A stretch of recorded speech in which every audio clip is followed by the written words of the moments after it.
திவ்யா ரொம்ப ஃபன்னாக இருக்கீங்க போல இருக்கு. ராஜாவை கமிட் பண்ணிட்டீங்க. ரெண்டு பேரும் லவ்வர்ஸாகவும் ஆயிட்டீங்க. ரொம்ப ஜாலியாக ஃபன்னாக என்ஜாய் பண்ணுறீங்களா? அண்ட் ரொம்ப பொசிட்டிவாக இருக்க மாதிரி தெரியுது ராஜா. என்னாச்சு திவ்யா? ஏன் ஒரு மாதிரி சோகமாகவே இருக்கீங்க? ஜாலியாவா? நானா? உனக்கு அப்படி தெரியுது. வேற ஒன்றும் இல்லை சோனி. அதெல்லாம் விடு. நீ எப்படி இருக்க? அடிக்கடி ஆஃபீஸே வர மாட்டேங்கிற, ஒர்க் ஃப்ரம் ஹோம்னு வாங்கிட்டு போயிடுற. என்ன ரொம்ப நாள் ஆஃபீஸ்லேயே உன்னை பார்க்கவே முடியறதில்ல. எப்படி இருக்க? இன்னைக்கு தான் ஆஃபீஸ்க்கே வந்திருக்க. லாஸ்ட் 1 வீக்காக வரவே இல்லை. ஓ அதுவா? அது ஒன்றும் இல்லை. வீட்டில் மாப்பிள்ளை பார்க்குறேன் அது இதுன்னு சொல்லிட்டு இருந்தாங்க. ஸோ அதனால தான் நான் சொல்லிட்டேன்ப்பா, லவ் பண்ணி தான் மேரேஜ் பண்ணிக்கணும் அப்படின்னு சொல்லிட்டு. நமக்கு அந்த அரேஞ்ச் மேரேஜ்லாம் செட் ஆகாது.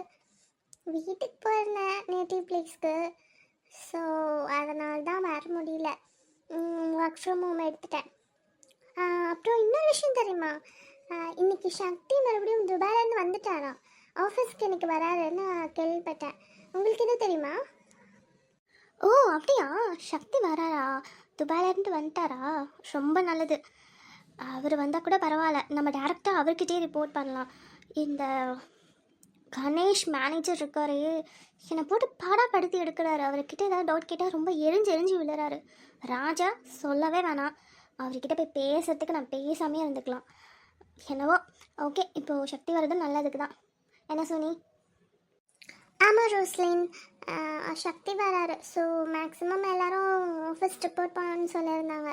ஸோ அதனால தான் நானும் இன்றைக்கி ஆஃபீஸ் வந்தேன். இல்லைன்னா நான் ஒர்க் ஃப்ரம் ஹோமில் தான் இருந்திருப்பேன்.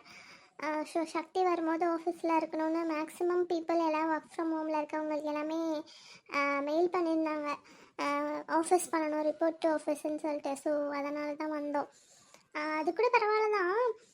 அப்புறம் இன்னொரு விஷயம் தெரியுமா? சக்திக்கு என்கேஜ்மெண்ட் ஆகிட்டுருக்கு அப்படின்லாம் வந்து சொல்லிட்டு இருந்தாங்க. ஏதோ வீட்டில் என்கேஜ்மெண்ட் பண்ணுறாங்க அப்படின்லாம். உண்மையாக போயான்னு தெரில, பட் அப்படி தான் பேசிகிட்டு இருந்தாங்க ஆஃபீஸில். என்னன்னு தெரில, வந்தால் தான் கேட்கணும். என்ன சொல்கிற சோனி? நிஜமாவா? ஓ அப்படியா?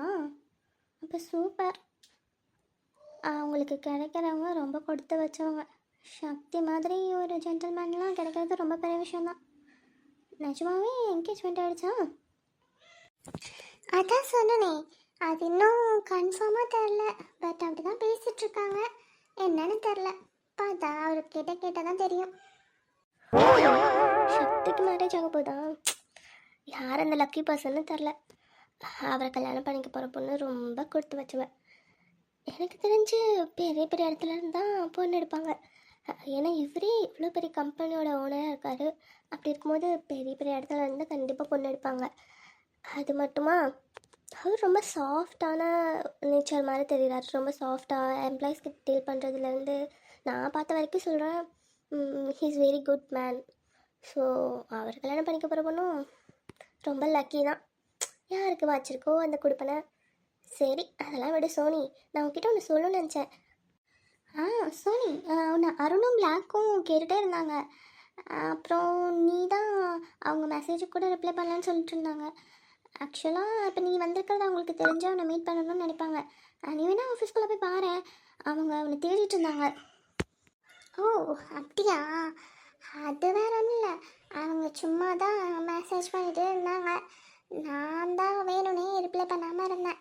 வேற ஒன்றும் இல்லை. அவங்க என்ன ட்ரை பண்ணாங்க, பட் நான் தான் நோன்னு சொல்லிட்டேன்ல. அதனால தான் நான் எந்த மெசேஜுக்கும் ரிப்ளை பண்ணுறதில்ல. அவங்க கூட அவ்வளோவா இப்போ பேசுகிறதும் இல்லை. அதுவும் ஒர்க் ஃப்ரம் ஹோம் அடிக்கடி போகிறதுனால கான்டாக்டு டச்சஸ்லாம் இல்லை. ஒன்லி சீனியர்ஸ் கூட மட்டும்தான் கனெக்டில் இருக்கேன். அதுக்குன்னு அப்படியே அப்ரப்டாக அவாய்ட் பண்ணாதடி. ஜஸ்ட்டு என்னென்னு போய் கேளு. அவங்களும் இவ்வளோ வருஷமாக கூட ஃப்ரெண்டாக இருந்திருக்காங்க, பழகிருக்காங்கும் போது அப்ரப்டாக அப்படியே கட் பண்ணாத. போய் என்னன்ட்டு கேளு, பேசு. அப்படியே பேசாமையாவா இருப்பாங்க அதுக்குன்னு? சரி போய் பாரு என்னன்னு. சரிடி, நீ சொல்கிறதும் கரெக்டு தான். அப்படியே பேசாமல் விட்டாலும் ஏதாவது தப்பாக நினச்சிக்குவாங்க. சரி நான் போய் என்னென்ன பேசிட்டு வரேன். இன்னைக்கு கொஞ்சம் ஒர்க்கு கம்மியாக இருக்கிறதுனால கொஞ்சம் நல்லா இருக்கு, ஃப்ரீ டைமாக இருக்க மாதிரி. அதுவும் சக்தி திரும்பி வந்திருக்கறதுனால இன்னைக்கு எந்த ஒர்க்கும் நமக்கு அவ்வளோவா வைக்க மாட்டாங்கன்னு நினைக்கிறேன். நெக்ஸ்ட்டு டே தான் நாளைக்கு நம்ம எல்லா 2 months என்னென்ன ப்ரொசீடிங்ஸ் பண்ணோம், லாஸ்ட்டு நியூ ப்ராஜெக்ட்ஸில் என்னென்ன ஒர்க் போயிருக்குன்னு சொல்லிட்டு எல்லாம் சப்மிட் பண்ண சொல்லியிருக்காங்க. ஸோ எல்லோரும் கொஞ்சம் அந்த சப்மிட்டிங் ஒர்க்கில் கொஞ்சம் பிஸியாக இருக்காங்க. உங்களுக்கு ப்ராப்ளம் இருக்காதுன்னு நினைக்கிறேன். உங்களுக்கு ஜஸ்ட்டு நீங்கள் தான் ரிப்போர்ட்டிங் டெய்லியும் கொடுத்துருக்கீங்கல்ல மெயிலில். ஸோ அதை வச்சு நீங்கள் ஈஸியாக நீங்கள் என்ன பண்ணியிருக்கீங்கன்னு காட்டிடலாம். ஓவராலாக சப்மிட் பண்ண வேண்டியது ராஜா அப்புறம் மேனேஜரோட ஒர்க் தான். ஸோ அவங்க தான் வந்து கலெக்டிங் ஆஃப் ஒர்க்ஸ் எல்லாமே நம்ம வந்து என்னென்ன பண்ணியிருக்கோன்னு சொல்லி அவங்க தான் வந்து சப்மிட் பண்ணணும். ஸோ நமக்கு எந்த பிரச்சனையும் இல்லை. அதுக்குள்ளே நான் கொஞ்சம் ஃப்ரீயாக இருக்கும் போதே நீ சொன்ன மாதிரி நான் அருண்கிட்டையும் பிளாக்கிட்டையும் பேசிட்டு வந்துடுறேன். சரி நான் போய் பேசிட்டு ஒர்க் பார்க்குறேன், நீங்கள் வாங்க. என்னதான் பிரச்சனை? ஏன் ஒரு மாதிரி சோகமாகவே இருக்க எப்பயுமே? இது என்னோட திவ்யாவே இல்லை. ஃபஸ்ட்டு அந்த திவ்யா எவ்வளோ சந்தோஷமாக ஹாப்பியாக எப்பயுமே சிரிச்ச முகத்தோடு இருப்பேன். அவங்க கூட இருக்கும்போதே ப்ளசண்ட்டாக இருக்கும். இப்போலாம் நீ வர வர ரொம்பவே சைலண்ட்டாக மாறிட்ட. இப்போ கூட வர நானும் சோனியும் தான் பேசிகிட்டே இருந்தோம். நீ நடுவில் ஒரு வார்த்தை கூட பேசலை. அப்படியே ஒரு மாதிரி சைலண்ட்டாகவே இருக்க. ஜாலியாக ஃபன்னாக பேசுவ, அதெல்லாம் இல்லவே இல்லை. வீட்டுக்கு போனாலும் ரூம்குள்ளேயே தான் இருக்க. ஷீலா பெருமா உன்னை நினச்சி ரொம்பவே கவலைப்படுறாங்க. நானும் அவங்களும் கூட நல்லாவே ஜாலியாக மிங்கிள் ஆகிட்டோம். அடிக்கடி ஷாப்பிங் அங்கே இங்கேன்னு போயிட்டு வரோம். உனக்கே தெரியும்ல. நீ ஏன் ஒரு மாதிரியாகவே இருக்க? என்ன தான் ப்ராப்ளம்? இந்த ராஜாவால் ஏதாவது ப்ராப்ளம் உனக்கு? எதுனாலும் என்கிட்ட சொல்லு திவ்யா ப்ளீஸ். இந்த மாதிரி இருக்காத. ஒரு ஃப்ரெண்டாக எனக்கு அந்த மாதிரி பார்க்கறதுக்கே சுத்தமாக ஒரு மாதிரி கஷ்டமாக இருக்குது. இன்றைக்கி கூட பாரு, இந்த மாதிரி சாரீலாம் நீ வந்து கட்டுவ, ஆனால் அதுவே அழகாக மாடர்னாக கட்டுவ. இதுவே பாரு எவ்வளோ டல்லாக இருக்க மாதிரி இருக்க. நீ இந்த சாரிலே நீ டல்லாக இருக்க மாதிரி இருக்க. எனக்கு என்ன சொல்கிறேனே தெரில திவ்யா. எனக்கு உன்னை இப்படி பார்க்கறதுக்கே சுத்தமாக விருப்பம் இல்லை. நீ ரொம்ப மாறிட்ட. அதெல்லாம் ஒன்றும் இல்லை ரோஸ்லின், நீ அதெல்லாம் நினச்சி கவலைப்படாத. அதெல்லாம் தெரியாது. என்ன விஷயம்னு இப்போ சொல்லியே ஆகணும். எதுக்கு நீ இவ்வளோ டல்லாகவே இருக்க? நானும் ரீசெண்ட் டேஸாக பார்த்துட்டே தான் இருக்கேன். எனக்கு உன்கிட்ட கேட்கவும் முடியல ஓப்பனப்பா. எப்போ பாரு இந்த ராஜா வேற உன் கூடயே தான் இருக்காரு. வீட்டுக்கு கொண்டு வந்து விடுறது கூட லேட்டாக தான் வர. நான் கேபில் முன்னாடி போயிடுறேன். ஆனால் நீ எப்பயுமே வீட்டுக்கு வரத்துக்கே 7:30 மேலே ஆகிடுது. வந்த உடனே சரின்னு சாப்பிட்டுட்டு தூங்க போயிடுற. நான் உங்ககிட்ட பேசலான்னு நினச்சாலும் பேசவே முடியறதில்ல. அதே மாதிரி மார்னிங் சீக்கிரமாகவே வந்துடுறான் இந்த ரோஜா வேற. வந்து வெயிட் பண்ணிக்கிட்டு உன்னை கூட்டிகிட்டு போயிட்டு கொஞ்சம் உனக்கும் பர்சனல் ஸ்பேஸ் தேவை திவ்யா. எப்போ தான் அதெல்லாம் புரிஞ்சுக்க போகிறான்? இப்படிலாம் இருந்தால் நல்லதே இல்லை. எனக்கு என்னமோ தப்பாகவே தான் தோணுது. ஏதாவது ப்ராப்ளம்னா ஓப்பனாக சொல்கிறீ ப்ளீஸ். ஆனால் எனக்கு ஒரு டவுட் என்ன, எப்போ பாரு ஒட்டு நீ ஆட்டம் உன் பின்னாடியே சுற்றிட்டுருக்க ராஜா. லாஸ்ட்டு 1 வீக்கா என்னன்னு தெரில உன்னை பிக்கப் ட்ராப் பண்ணுறதுக்கு வரலையே. அண்ட் ஆஃபீஸ்லேயும் இவ்வளோ நேரம் உன்னை தனியாகவே விட மாட்டார். இன்றைக்கி என்னடானா நீ தனியாக இருக்க. அது மட்டும் இல்லாமல் 1 வீக்காக இந்தளவுக்கு உன் கூட வந்து பேசின முறையும் கவனிக்கலையே. என்ன ஏதாவது சண்டையா? இதெல்லாம் பர்சனல் தான். நான் கேட்கக்கூடாதுன்னு நினச்சின்னா நீ என்கிட்ட சொல்லாத. பட் என் க்ளோஸ் ஃப்ரெண்ட் இந்த மாதிரி சோகமாக இருக்கிறது எனக்கு பிடிக்கல. அதான் எனக்கு அது தெரிஞ்சால் ஏதாவது சொல்யூஷன் என்னால் முடிஞ்சால் சொல்லலான்னு தான் கேட்குறேன். மற்றபடி சொல்கிறது சொல்லாமல் இருக்கிறதும் உன் விருப்பம். அது அது வந்து என்னடி சொல்கிற ரோஸ்லின், எனக்கு என்ன பேசுறதுன்னு கூட தெரில. நான் எதுக்கு இந்த மாதிரி ஒருத்தரை லவ் பண்ணேன்னு யோசிக்கிற அளவுக்கு என்னை ரொம்பவே கஷ்டப்படுத்திட்டாரு. இதுக்கு மேலே நான் அவர் கூட இருந்தேன்னா என் வாழ்க்கை மொத்தமாகவே நாசமாக போயிடும். சொல்லப்போனால் நான் வெறுக்கிற அளவுக்கு அவர் என்னை மாற்றிட்டாரு. இந்த 2 மாதத்தில் எனக்கு எவ்வளோ விஷயம் நடந்திருக்கு தெரியுமா? யார்கிட்டையும் சொல்லவும் முடியாமல் எதுவுமே யோசிக்க கூட முடியாத அளவுக்கு நான் பித்த பிடிச்ச மாதிரி இருந்தேன். அவ்வளோ கஷ்டம். வார்த்தையாலே டெய்லியும் கொன்னுட்டார் என்ன. அவ்வளோ சந்தேகம். ஒரு ரெஸ்ட் ரூம் போகிறதுக்கு கூட அவ்வளோ அசிங்கமாக பேசி எவ்வளோ விஷயம் நடந்துருச்சு. இருந்தாலும் என்னால் அவரை மறக்க முடியல. நான் ஏன்னா அவர் எனக்கு பிடிச்சிருந்துச்சு, லவ் பண்ணுறேன்னு சொல்லி கமிட் பண்ணிட்டேன். ஃபஸ்ட்டு ஒரு 1 மந்த் கிட்ட நல்லா தாண்டி பார்த்துக்கிட்டாரு. அவ்வளோ நானே ஆச்சரியப்பட்டேன். பரவாயில்ல, நம்ம ஒரு நல்ல பர்சனை தான் சூஸ் பண்ணியிருக்கோம் போல இருக்கு அப்படின்னு சொல்லி ரொம்பவே கேரிங்காக எல்லா விஷயத்துலையும் பார்த்து பார்த்து நடந்துக்கிட்டாரு. ஆனால் அதுக்கப்புறம் தான் அவரோட உண்மையான முகமே எனக்கு தெரிய வந்தது.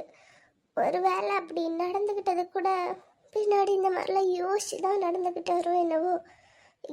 ரொம்பவே அசிங்கமாக வல்கராக பேசுகிறாரு. அது மட்டும் இல்லாமல் அடிக்கடி அங்கங்கே தொடுவார். எனக்கு அது பிடிக்கல. அது ஒரு மாதிரியாக இருந்தது. நான் தானே உன்னை கல்யாணம் பண்ணிக்க போகிறேன், வேறு யார் கூட நீ போவ கல்யாணம் பண்ணிக்குவ, அந்த மாதிரிலாம் அசிங்கமாக கேட்குறேன். எனக்கு அந்த மாதிரிலாம் பிடிக்கல. அதுவும் இல்லாமல் நம்ம கிராமத்தில் வளர்ந்த பொண்ணுங்க, நம்ம வீட்டில் எப்படி வளர்த்துருப்பாங்கன்னு நல்லாவே தெரியும். அப்படி இருக்கும்போது இதெல்லாம் நமக்கு செட் ஆகுமா? நம்ம மாடர்னாக ட்ரெஸ் பண்ணுவோம், மாடர்னாக எல்லாத்தையும் பேசுவோம், பழகுவோம். அதுக்காக மாடர்னாக இருக்கிறாங்க எல்லாரும் பண்ணுற தப்ப நம்மளும் பண்ணலான்னு போக என் மனசு ஒத்துக்க மாட்டிக்குது. ஆனால் அவன் என்கிட்ட பழகிறது என்னவோ அதுக்காக தான் தோணுது எனக்கு. இல்லை, அப்படி என் மனசு தான் முக்கியம்னா என் மனசை காயப்படுத்துகிற மாதிரி எதுக்கு அவன் நடந்துக்கிறோம்? எப்போ பாரு அசிங்கமாக பேசுறது, கெட்ட வார்த்தையில் பேசுறது, டாக்ஸிக்காக நடந்துக்கிறது. ஒரு நாள் ரோட்லேயே என்னை வச்சு அடிச்சிட்டான் தெரியுமா? பார்க் கூட்டிகிட்டு போய். ரொம்ப கஷ்டமாக இருக்கு ரோஸ்லின். அந்த ரிலேஷன்ஷிப் என்னால் மெயின்டைனும் பண்ண முடியாமல் அதுலேருந்து வெளியவும் வர முடியாமல் ரொம்ப கொடுமையாக இருக்குது. எனக்கு தெரியும்டி, எனக்கு தெரியும். அதனால தான் நான் அப்போவே உங்ககிட்ட சொன்னேன், படித்து சொன்னேன், கமிட் பண்ணுறதுக்கு முன்னாடி யோசிடின்னு இவ்வளோ தடவை சொன்னேன். இவ்வளோ நாள் பழகிட்டுருக்க தினேஷ், அவங்களோட அம்மா நம்ம வீட்டில் இருக்காங்களே உங்கள் பெரியம்மா ஷீலா, அவங்க குடும்பமே மொத்தமாக என்கிட்ட பழகுது. அப்படி இருந்துமே நான் இன்னும் அவருக்கு ஓகே சொல்கிறதுக்கு யோசிச்சுட்டு தான் இருக்கேன். அந்த நிலமையில நீ எப்படி திவ்யா உனக்கு இந்த அளவுக்கு இடம் கொடுத்துட்டு எனக்கு புரியல. எவ்வளோ தைரியம் இருந்தால் எவ்வளோ அளவுக்கு உன்னை கஷ்டப்படுத்தியிருப்பான். உன்னை அடிச்சிருக்கான்னு சொல்கிற.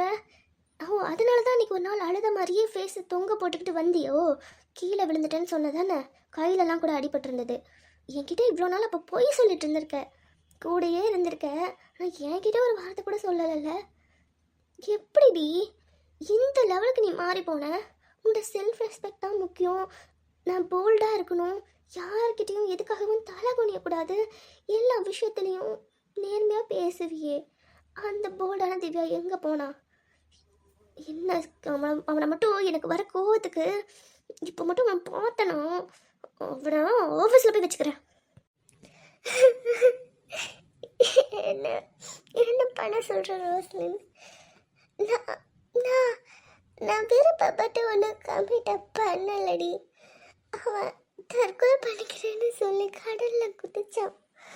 அதனால தான் நானும் சரின்னு சொன்னேன். நமக்காக ஒருத்தன் தன்னோட உயிரை விடுறதுக்கு கூட தயாராகிறான்னு சொல்லி லவ் பண்ணேன். ஆனால் இப்போ டோட்டலாக வேற மாதிரி இருக்கான். என்ன பண்ண சொல்ற? அன்னைக்கு என்கிட்ட தப்பா நடந்துக்க பார்த்தோம். அடிச்சு தள்ளி விட்டுட்டு ஓடி வந்துட்டேன். அதனாலதான் இப்போ ஒரு வாரமா என்கிட்ட வராம இருக்கும். நான் இதை யார்கிட்ட போய் சொல்றேன்? யார்கிட்டயாவது போய் சொன்னாலும் உன் விருப்பத்தோட தானே போன, உன் மேல தானே தப்பு அப்படின்னு என்னை அசிங்கப்படுத்தி கேட்பாங்க, என்னதான் தப்பா பேசுவாங்க. யார் ஒருத்தரும் என் பக்கம் என்ன நியாயம் இருக்கு, அவன் மேல என்ன தப்புன்னு யோசிக்க மாட்டாங்கடி. இப்போ ஆஃபீஸில் இருக்கிறவங்களுக்கு தெரிஞ்சா கூட என் மேலதான் தப்புங்கிற மாதிரி என்னதான் அசிங்கமா பேசுவாங்களே வெளியே. எந்த காலத்துலயும் பையன் மேல இருக்க தப்ப வெளியே சொல்லவே மாட்டாங்க. இவதானே போனான்னு சொல்லுவாங்க. நான் விடுடி, வெற்று. இதுவே அழுவாதடி, அழுவாதான்னு சொன்னேன். கண்ணத்தோட முதல்ல ஆஃபீஸ் முன்னாடி நின்றுட்டு இந்த மாதிரி அழுவாத திவ்யா ப்ளீஸ். கஷ்டமா இருக்கு. இப்போ அவனுக்கு எப்படிதான் அவனை கேட்கறது? அவனை சரி விட்டுரு. அவனை பிரேக்கப் பண்ணிட்டல, அப்படியே அதோட விட்டுரு. நீ அழுவாத திவ்யா ப்ளீஸ். திவ்யா ப்ளீஸ், கஷ்டமா இருக்கு, அழுவாதடி. நானும் அதுதான் சொன்னேன். அவன் கூட இனிமே என்னால் பழக முடியாது, பிரேக்கப் பண்ணிக்கலான்னு சொல்லிட்டேன். ஆனால் அவன் என்ன ஒரு மாதிரி பிளாக்மெயில் பண்ணுறான். என்னால் உன்னை விழ முடியாது, நான் உன் கூட மட்டும்தான் இருப்பேன், உன்னால் வேற யாரையும் பார்க்க முடியாது, அப்படியே நீ கல்யாணம் பண்ணிக்க போனாலும் அங்கே வந்து உன்னை மிரட்டுவேன், அவன்கிட்டயும் சொல்லி உன்னை கல்யாணம் பண்ணிக்க விடாமல் எனக்கு நீ மட்டும்தான் வேணும், நீ என்னோட ஆள் அப்படின்னு சொல்லி ரொம்ப டார்ச்சர் பண்ணுறான். என்ன பண்ணுறதுனே தெரியல. இன்னும் உனக்கு 2 வாரம் தான் டைமு, நீ அதுக்குள்ளே என்கிட்ட வந்து பேசணும், என்கிட்ட வரணும். இப்போ நடந்த மாதிரி இன்சிடெண்ட்டு ஃப்யூச்சரில் எப்பயுமே நடக்கக்கூடாது அப்படின்னு சொல்லி சொன்னான். நான் அன்றைக்கி ரொம்பவே பலமாக அடித்து தள்ளி விட்டுட்டேன். அதனால் பேசலை என்கிட்ட. நானும் அப்படியே இதை விட்டுட்டு போயிடுவான் அப்படின்னு தான் நினச்சேன். ஆனால் அவன் போகிற மாதிரி ஆள் கிடையாது. இப்போ தான் என்கிட்ட கொஞ்சம் நேரத்துக்கு முன்னாடி மிரட்டிட்டு போனான். என்னால் என்ன பண்ண முடியும்னு எனக்கு தெரியல டி ரோஸ்லின். என் லைஃப்பை நானே கொலாப்ஸ் பண்ணிக்கிட்டேனோன்னு தோணுது. ரொம்ப கஷ்டமாக இருக்குது. அழக்கூடாதுன்னு தான் நினைக்கிறேன், ஆனால் தன்னால் அழுக வருது. என்ன பண்ணுறதுன்னு தெரியல. இன்னைக்கு ஆடி வெள்ளிக்கிழமைன்னு சொல்லிட்டு அம்மாவும் அப்பாவும் சாமி கும்பிட்றதுக்கு கோயிலுக்கு போக சொன்னாங்க. அதனால தான் சரின்னு சாரி கட்டிட்டு வந்தேன். அதுக்கு கூட அசிங்கமாக தான் கமெண்ட் பண்ணுறோம். என்ன பண்ணுறதுன்னு தெரில, விட பார்த்துக்கலாம். நாளைக்கு அம்மாவும் அப்பாவும் ஊர்லேருந்து வரேன்னு சொல்லியிருக்காங்க. அவங்க கிட்ட தான் என்ன சொல்ல போகிறேன்னு தெரியல. ஏதேதோ பேசிகிட்டு இருந்தாங்க, கல்யாண விஷயத்தை பற்றி பேசணும்னு சொல்லியிருந்தாங்க. ஆல்ரெடி அம்மாவுக்கு தெரியும் நான் இந்த மாதிரி ரிலேஷன்ஷிப்பில் இருக்கேன்னு, ஆனால் இவ்வளோ ப்ராப்ளத்தோடு இருக்கேன்னு தெரியாது. நாளைக்கு அவங்கக்கிட்ட எல்லாத்தையும் உண்மை உடச்சி சொல்லிட போகிறேன். இதுக்கு மேலேயும் என்னால் எனக்குள்ளேயே வழியெல்லாம் வச்சுட்டு அனுபவிக்க முடியாது. அவன் வேற யார்கிட்டயாவது சொன்னா நான் உன்னை என்ன வேணா பண்ணுவேன்னு சொல்லி என்னை மிரட்டுறான். அதனால தான் நான் இவ்வளோ நாள் உன்கிட்ட கூட சொல்லாமல் இருந்தேன். சாரிடி. எவ்வளோ தைரியம் இருந்தா இவன் இந்த மாதிரிலாம் மிரட்டுவான்? ஒரு ஐடியில் ஒர்க் பண்ணுற எம்ப்ளாயி மாதிரி நடந்துக்கிறான். இது தர லோக்கலில் இருக்க ரவுடி மாதிரி. இவ்வளோ கேவலமான பர்சன் அவன். சி, இந்த அளவுக்கு ஃபஸ்ட்டாக இருப்பாங்கன்னு நான் நினச்சி கூட பார்க்கல. ஆனால் ஃபர்ஸ்ட்லேருந்தே எனக்கு ஒரு டவுட் இருந்துகிட்டே இருந்துச்சு. தினேஷும் சொல்லிகிட்டே இருந்தார், அவன் கூட பழகாதீங்க, ரொம்ப ஜாக்கிரதையாக இருங்க, அவன் ரொம்ப டேஞ்சர் மாதிரி தெரியுறான் அப்படின்னு சொல்லிட்டு. அப்போலாம் கூட எனக்கு அந்தளவுக்கு ஃபீல் ஆகலை. ஆனால் அதுக்கப்புறம் ஒரு நாள் என் முன்னாடியே உன்கிட்ட சத்தம் போட்டான்ல, அதுலேருந்தே எனக்கு நல்லாவே தெரிஞ்சது. எனக்கு ஏதோ டிஃப்ரெண்ட்டாக ஃபீல் ஆச்சு. எவ்வளோ ஃபஸ்ட்டாக இருக்கான். சி, இங்கே பாரு திவ்யா, நீ அவன்கிட்ட இருந்து டோட்டலாக கட்டாகி வந்த அப்படின்னா அவன் கண்டிப்பாக ஏதாவது பிரச்சனை பண்ணுவான். ஆனால் கொஞ்சம் கொஞ்சம் பேசிட்டு நீ அப்படியே நார்மலாக அவனை விட்டு நீயா விலகி வந்துடு. வேறு வழியே இல்லை. இன்னும் ஒரு ஜஸ்ட் 3 மந்த்ஸ் தான். இந்த 3 மந்த்ஸ் போயிடுச்சுன்னா அதுக்கப்புறம் 6 மந்த்துக்கு மேலே நம்மளை கன்ஃபார்ம் பண்ணிவிடுவாங்க பர்மனெண்ட் எம்ப்ளாயாக. தென் நம்ம வந்து ஒர்க் ஃப்ரம் ஹோம் எடுக்கலாம். நம்ம 2 பேரும் ஒர்க் ஃப்ரம் ஹோம் எடுத்துகிட்டு போயிடலாம், ஓகேவா? அண்ட் அப்பா அம்மா வேறு நாளைக்கு ஊர்லேருந்து வராங்கல்ல, அவங்கக்கிட்ட எல்லா உண்மையும் சொல்லாத. அவங்க ரொம்பவே வருத்தப்படுவாங்க. அது மட்டும் இல்லை, உண்மை தெரிஞ்சதுன்னா கண்டிப்பாக ஆஃபீஸ்க்கு வந்து பிரச்சனை பண்ணுவாங்க. அவனுக்கு பிரச்சனை வரக்கூடாதுன்னு நான் இதை சொல்லலை, உனக்கு பிரச்சனை இதனால் எதுவும் வந்துடக்கூடாதுன்னு சொல்கிறேன். ஏன்னா இப்போ வந்து ஈஸியாக அவங்க பிரச்சனை பண்ணிட்டு போயிடலாம். ஒரு வேளை நாளைக்கு அவன் நம்மளை தேடி வந்து பிரச்சனை பண்ணிட்டானா அதனால தான் சொல்கிறேன். இருக்கிற வரைக்கும் நார்மலாக இருந்துட்டு அப்படியே அப்ரப்டாக கட் பண்ணிட்டு நம்ம ஊருக்கு போகிறது தான் நமக்கு நல்லது. நீ அவன் கூட எந்த பேச்சுவார்த்தையும் வச்சுக்காத. பட் அவனை வந்து பேசினானா நீ பேசாமையும் இருக்காத. அதுக்கு மேலேயும் உன்னை ரொம்பவே டார்ச்சர் பண்ணுறான், வேறு ஏதாவது தப்பாக நடந்துக்க ட்ரை பண்ணுறான்னா யோசிக்கவே யோசிக்காத. அவனை நல்லா போட்டு அடிச்சிரு. தென் உடனே வந்து நீ என்கிட்ட சொல்லு, இல்லைன்னா நம்ம போலீஸ் கம்ப்ளைண்ட் கொடுத்துடலாம். ஓகேவா? இப்போதைக்கு அப்பா அம்மா கிட்ட இதை மறக்கிறது தான் நல்லது. ம் சரி ரோஸ்லின், ஈவினிங் கோயிலுக்கு போகலாம். ம் சரி, ஓகே. ஈவினிங் கோயிலுக்கு போயிட்டு போகலாம். அண்ட் இனிமேல் நான் பிக்கப் ட்ராப் பண்ணுறதுக்காக வந்தாலுமே நீ அவன் கூட கறந்து கொண்டு போயிடாத. எவ்வளோ சீக்கிரம் ஆஃபீஸ் முடியுதோ அவ்வளோ சீக்கிரம் கேபில் நம்ம போயிடலாம். ஓகே? அண்ட் கொஞ்சம் கேர்ஃபுல்லாக இரு. நான் என்ன சொல்கிறதுன்னு தெரில. நான் முடிஞ்ச அளவுக்கு நான் உன் கூடயே இருக்க ட்ரை பண்ணுறேன். ஓகேவா? அண்ட் நீ கொஞ்சம் தைரியமாகவும் போல்டாகவும் இருக்கணும் திவ்யா. இதுக்கு மேலாம் நீ அவனுக்காக பயந்துட்டுலாம் இருக்காத. ஒரு கை பார்த்துடலாம். அவன் என்ன அவ்வளோ பெரிய ஆளா? உன் லைஃப்பில் வரது உனக்கு பிடிக்கலன்னா அவன் விட்டுட்டு போக வேண்டியதானே? இதை விட்டுட்டு டார்ச்சர் பண்ணிக்கிட்டு சி, இந்த அளவுக்கு வசதிலாம் இருப்பாங்கன்னு நான் எதிர்பார்க்கவே இல்லை. சரி விடு, பார்த்துக்கலாம். சொல்லுமா, என்ன சொன்னாங்க? அண்ணாவும் நீயும் கல்யாணத்துக்கு ஒத்துக்கிட்டாங்கல்ல? அவங்க தான் ஒத்துக்கிட்டாங்களே அன்னைக்கு, சரின்னு சொல்லிட்டாங்க. நம்ம சக்தி ஓகே சொல்லிட்டானா? சொல்லுமா, கல்யாணம் எப்போலாம் ஸ்டார்ட் பண்ணலாம்ல? நாங்கள் நாளைக்கே வந்து பேச வந்துடுறோம். எங்கெங்கே என்னென்ன பண்ணலாம், மண்டபம் பார்க்கறதெல்லாம் பேசுகிறதுக்கு. என்ன சொல்கிற? சரி சொல்லிட்டான்ல? அடியே பொடி பொடி பொசக்கட்டவளே, அவன் என்னடானா, நான்லாம் அவளை கல்யாணம் பண்ணிக்க முடியாது, கிருஷ்ணாவெல்லாம் என்னால் கல்யாணம் பண்ணிக்க முடியாது, எனக்கு அவளை பிடிக்கல, நான் வேற பிள்ளைய லவ் பண்ணுறேன்னு சொல்லிக்கிட்டு கிடக்காண்டி. என்னம்மா சொல்கிற? என் ஆசையில் அப்படி மண்ணை வாரி கொட்டிட்டியே. அவன் கிருஷ்ணாவை பிடிக்கலன்னு சொல்லிட்டானா? வேற பொண்ணு லவ் பண்ணுறானா? ஐயோ, இதை நான் கிருஷ்ணா கிட்ட சொல்லுவேன்? ஐயோ, என்ன பண்ணுறதுன்னு எனக்கு புரியலையே. என்ன சொன்னா? பிடிக்கலன்னு சொல்லிட்டானா? மா, நான் உன்கிட்ட அப்புறம் பேசுகிறேன். வைக்கிறேன் போன. ஐயோ, கிருஷ்ணா வேற கேட்டாலாட்டுக்கு. கடவுளே, என் பொண்ணு பாவம் இப்படி தான் சமாளிக்க போகிறாளோ தெரியல. இந்த சக்தி பையன் என் பேச்சை மீறி எவ்வளோ ஒருத்தி இந்த வீட்டுக்கு மருமகளாக கொண்டு வரலான்னு பார்க்குறான். விட்டுருவனா?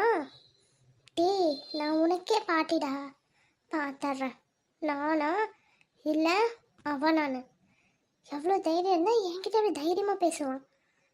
இந்த சொத்தை பற்றி எல்லாம் உருவாக்கி கொடுக்கறதுக்கு முன்னாடி அவங்க அப்பனுங்க பெற்று வளர்த்தது நான்.